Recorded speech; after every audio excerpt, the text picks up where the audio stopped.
narito na naman tayo para sa isang napaka-sweet at nakakakilig na love story nila Kalingap Edu at Ate Viancy. Ulat mo ay aking makilala.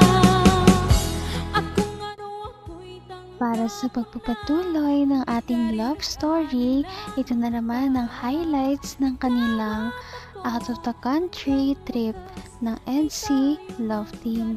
Sila nga ngayon ay nasa Hong Kong at pagkatapos nilang gumala noong nakaraan sa Disneyland, may pinuntahan na naman sila dahil syempre hindi naman sila papayag na uuwi na lamang sila nang isa lamang ang kanilang pinupuntahan. Kaya naman may pinuntahan na naman silang bagong tourist spot ngayon sa Hong Kong. At dito, napakarami na naman nilang mga binuong memories at lalong-lalo na ang mga kilig moments. Ano na kaya ang mga nangyari dito?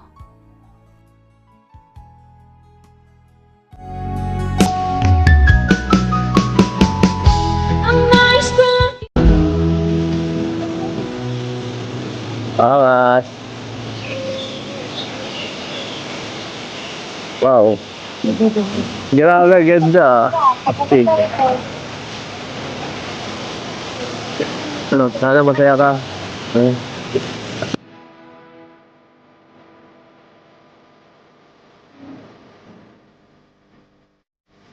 Napakagandang paligid na to.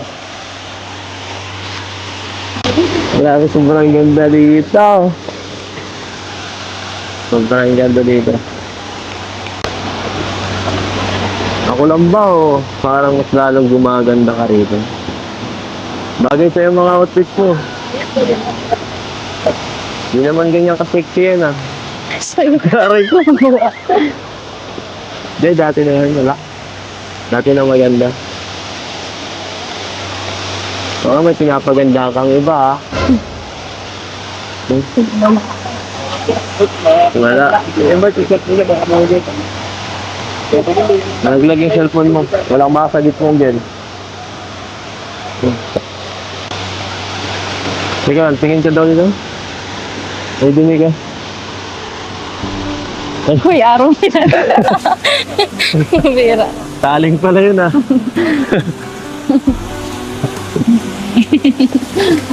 Kung ano ako'y tanggap mo na, hindi ka rin nag-alinlangan. Grabe naman talaga ang pagpapakilig ng EDC Love Team. Hanggang Hong Kong, abot na abot talaga ang kilig dito sa Pilipinas. Kaya naman nakakakilig dahil nag-holding hands na naman ang dalawang ito. Ikaw lang ang tinitipo. Uy, araw nila. Bira. Taling pala yun ah.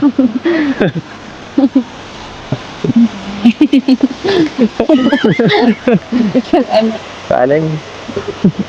Di ko napansin yan. Biglang tumubo ah. Ang kita mo yan, niloloko mo ako eh. Simple ka. Bagay na bagay oh.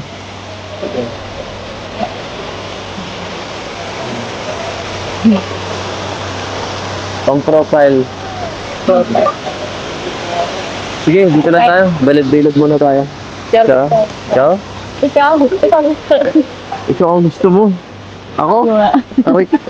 Ano? Ikaw. Ako. Ikaw.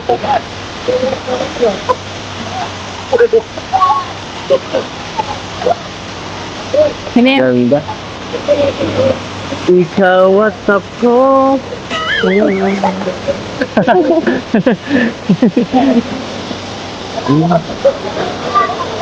Sa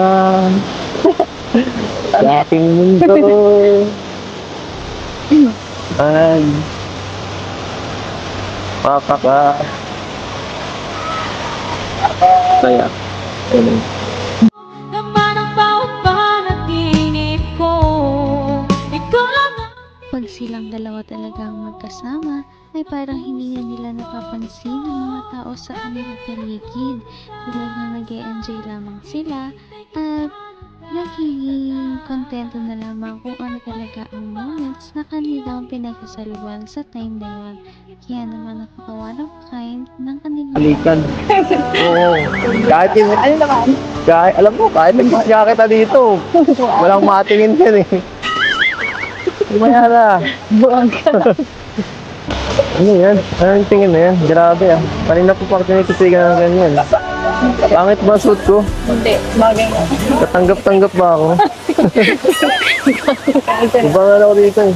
Ibang passing ko dito eh. Out of place na ako dito. Hindi ako marunong pumorma ng pang... Hindi, bagay nga sa'yo. Para kang ano, Koreano. Ano gusto mo? Koreano o Chinese? Filipino. Filipino? Filipino ka eh. Joke lang. Magandang umaga po. Magandang umaga, madam. Pwede ba makapagkilala? Sa magandang dalagang yan.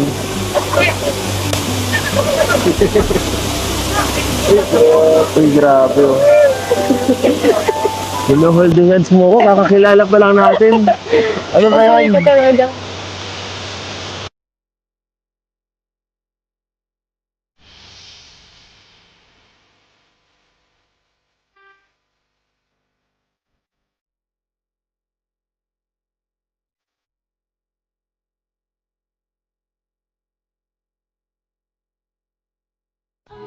wakas ay tayo ng dalawa. Palagi kang At syempre dahil ngayon lamang sila nakapunta sa ganitong lugar, todo talaga ang picture nila kaliwat kanan. Dahil nga hindi mo rin malalaman kung makakabalik pa ba sila dito o hindi, ay talagang nilulubos-lubos na nila ang lahat ng kanilang pagkakataon at nagtitake ng napakaraming pictures para maitago nila bilang memories.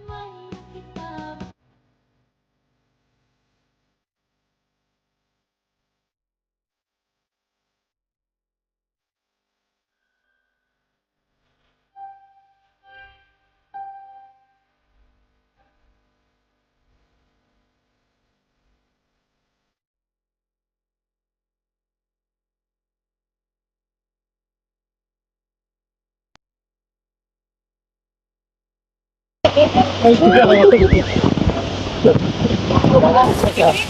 yun eh.